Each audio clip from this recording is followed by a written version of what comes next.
السلام علیکم ورحمۃ اللہ۔ لوگ ترستے ہیں پانی کو اور محکمہ جل شکتی کے آفیسران و ملازمین لوگوں سے کرایہ کے طور پر پیسہ وصولنے کی کوشش میں دن رات منہمک ہیں۔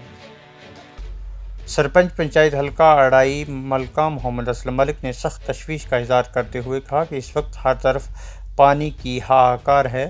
کئی سال پہلے لگی ہوئی پائپ لائنیں بوسیدہ ہو چکی ہیں۔ محکمہ کی جانب سے بنائے گئے ٹینک بننے کے بعد آج تک پانی کو ترس رہے ہیں۔ لوگ ندی نالوں کا گندا پانی پی رہے ہیں اور آ رہا ہے کہ جلد از جلد بل کٹوائے جائیں ورنہ آپ کا پانی کاٹ دیا جائے گا۔ انہوں نے کہا کہ پانی رہنے دو یا کاٹو، جب تک بل نہیں کروائے جائیں گے تب تک پائپیں ٹھیک نہیں ہوں گی۔ ٹینکوں میں پانی، لفٹ اسکیموں میں مکمل طور پر پانی، تمام لائنوں کے آغاز میں ٹینک بنا کر صاف پانی نہیں مہیا کیا جاتا۔ عوام ہر صورت بل دینے کے لیے تیار نہیں ہے، اور جب پانی کی پائپیں ٹھیک ہو کر پانی مکمل طور پر محکمہ صاف و شفاف عوام کو مہیا کرے گا، اس دن پنچایت میں بلا کر لوگوں کے بل کٹوائے جائیں گے۔ جب تک یہ نظام ٹھیک نہیں ہوتا بل ہرگز نہ کاٹے جائیں گے۔ اس لیے انتظامیہ اپنے اس حکم پر نظر ثانی کرے۔ کا تہہ دل سے شکر ہوں کہ آپ ہماری آواز کو جو ہے اعلیٰ قوم تک پہنچاتے ہیں۔ تو میں گزارش کروں، جہاں اس وقت جل شکتی کا ایک نام کا ایک محکمہ ہے، تو میں تو اسے کہوں گا وہ برائے نام کا محکمہ ہے۔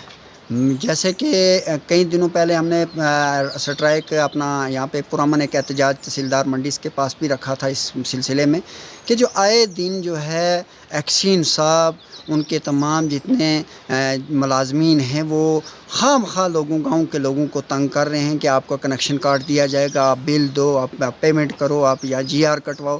سمجھ نہیں مجھے آتی کہ ہم ان سے یہ پوچھ رہے ہیں کیا یہ جو قانون ہے یہ صرف تحصیل منڈی کے لیے لاگو ہے یا کہ باقی ڈسٹرکوں، باقی بلاکوں کے لیے بھی، باقی تحصیل کے لیے بھی ہے؟ راجوری میں ہم نے پتہ کیا کوئی ایسا معاملہ نہیں، یا جموں کے اندر ایسا کوئی معاملہ نہیں، سٹی کے اندر جو لوگ رہ رہے ہیں ان کو کوئی معاملہ نہیں، ایسا جی آر کا کوئی سختی نہیں ہو رہی ہے۔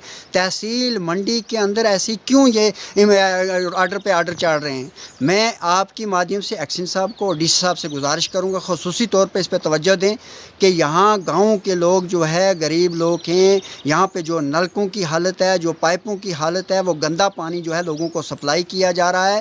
میں آپ کے چینل کی وسادت سے کہوں گا کہ پانی فلٹر ہو کر پانی ٹینک سے پرووائڈ کرو، لائنیں ٹھیک کرو۔ جب لائنیں ٹھیک ہو جائیں گی، گھر گھر نلکا لگ جائے گا، کنیکشن دینے کے لیے ہم ذمہ دار ہیں، ہم یہاں کے سرپنچ ہیں، ہم لوگوں سے ان کو گھومنے کی ضرورت نہیں، ہم اپنے پنچایت گھر میں بٹھا کر سبھی لوگوں کو بلا کر کنیکشن کٹوائیں گے۔ شرط یہ ہے کہ پانی صاف دو، پائپیں دو، اور ہم ان کو چیلنج سے آپ کی مادھیم سے کہتے ہیں ایکسن صاحب آپ اپنے عملے کو ہمراہ اپنا ریکارڈ لے کے آئیں کہ اڑائی گاؤں کے اندر کتنے عرصہ سے جو ہے پائپیں یہاں پہ دی ہوئی ہیں۔ اگر 1980 کے بعد یہاں پہ کسی اسکیم کو لاگو کیا ہے یا انہوں نے ریپیئرنگ کی ہے تو ہم کنیکشن دینے کے لیے تیار ہیں۔ ایسے حالت میں کسی کو تنگ کرنا، یہ ایسا وقت آنے والے وقت میں مجھے لگتا ہے کہ ہمیں روڈوں پہ اترنا پڑے گا۔ حالات کے ذمہ دار اس کی ڈسٹرکٹ ایڈمنسٹریشن، تحصیل انتظامیہ ہوگی۔